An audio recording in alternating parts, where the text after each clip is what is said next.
The Union Pacific Depot in Cheyenne, Wyoming is a nationally prominent landmark that derives its significance from two principal areas, transportation and architecture. The depot is the last of the grand 19th century depots remaining on the Transcontinental Railroad and one of the best articulated examples of Richardson Romanesque style in the West. It was designed by America's most distinguished architects at the pivotal point of his practice. The depot formed a strategic point along the Union Pacific Railroad, America's first transcontinental rail line, and was easily Union Pacific's most grandiose facility west of its starting point at Council Bluffs.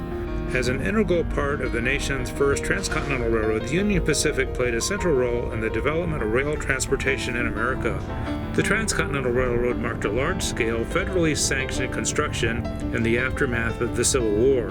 More importantly, it represented a watershed in American history, the opening of the West to mechanized travel. In this, the railroad's economic impact upon the region and upon the nation as a whole can hardly be overstated. The Transcontinental Railroad literally stitched the country together, making possible the development of the West. Its politically charged conception, frenzied construction, ceremonious opening, and even the scandals and bankruptcy attendant to its operation captured the imagination of the American public. No other railroad has received as much attention in the national press as the Transcontinental Line. 140 years after its charter, the Union Pacific is still one of America's most economically important railroads. The Cheyenne Depot, in its placement as a strategic point along the railroad's length, has functioned as a crown jewel in the Union Pacific's extensive system. When Union Pacific announced that 2014 the Big Boy would be traveling from Cheyenne, Wyoming to Denver, Colorado on July 17, 2025, that would be a great trip to make from Bernalillo. The day before, we went to the Cheyenne Depot Museum and checked out the exhibits. The best one is the HOM3 scale model railroad on the second floor.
I started working for Union Pacific in 1953.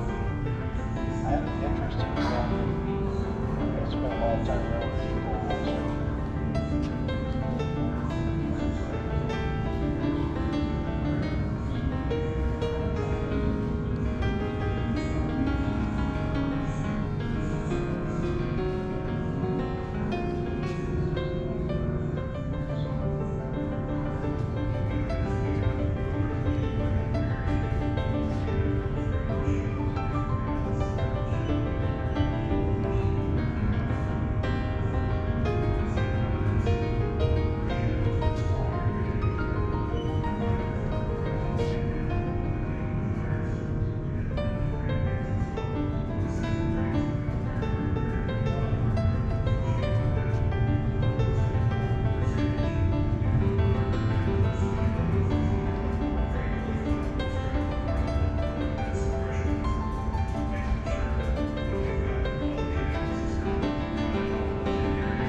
The relocation and rebuilding of one of the world's most popular and loved narrow-gauge model railroads, the Union Central and Northern, is on the second-floor baggage room at the historic Cheyenne Depot Museum. The Union Central and Northern Model Railroad layout, created by Harry W. Brunk of Clarkson, Nebraska, officially opened during the 2012 Depot Days. Mr. Brunk spent over 30 years handcrafting everything from the scenery to the rolling stock for his HO scale of the narrow-gauge Clear Creek, Colorado lines of the Colorado and Southern Railway. The UCNN's development has been chronicled in over 100 magazine articles over the years in Narrow Gauge and Short Line Gazette and Model Railroader. Through the generosity of Mr. Brunk and thoughtfulness of Mr. Rick Steele, owner of LaBelle Woodworking, the UCNN has been donated to the Cheyenne Depot Museum for permanent public display. While the railroad wasn't operating that day, looking at the structures, scenery, and modeling was fascinating.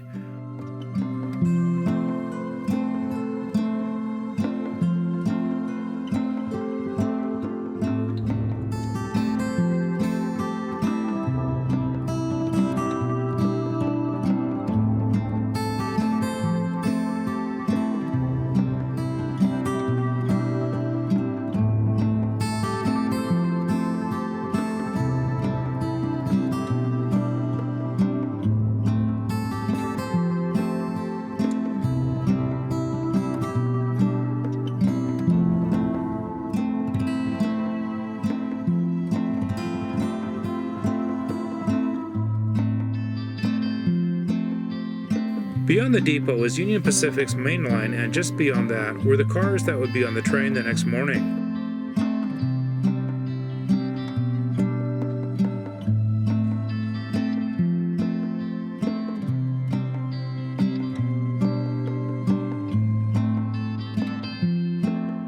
Thursday, July 17th was foggy and drizzly, but it started to burn off, giving me hope that the skies would clear a little bit better for videography. We left the hotel and went trackside just on the edge of town where Big Boy would be heading west before turning south toward Greeley.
After watching the train go past us in Cheyenne, we drove to Carr, Colorado, where we caught it with a number of other rail fans.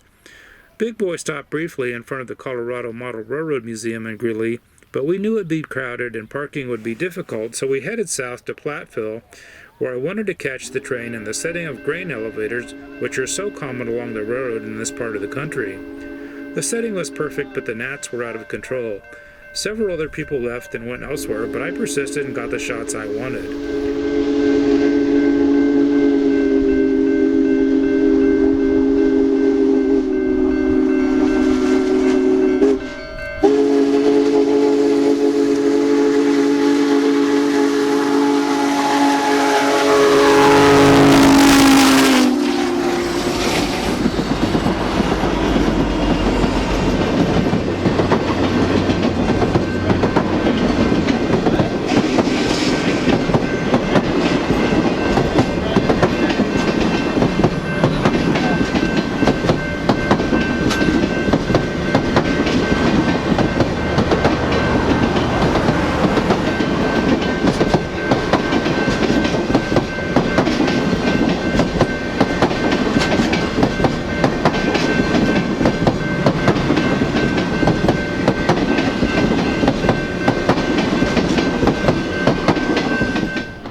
watching, and please subscribe to our channel.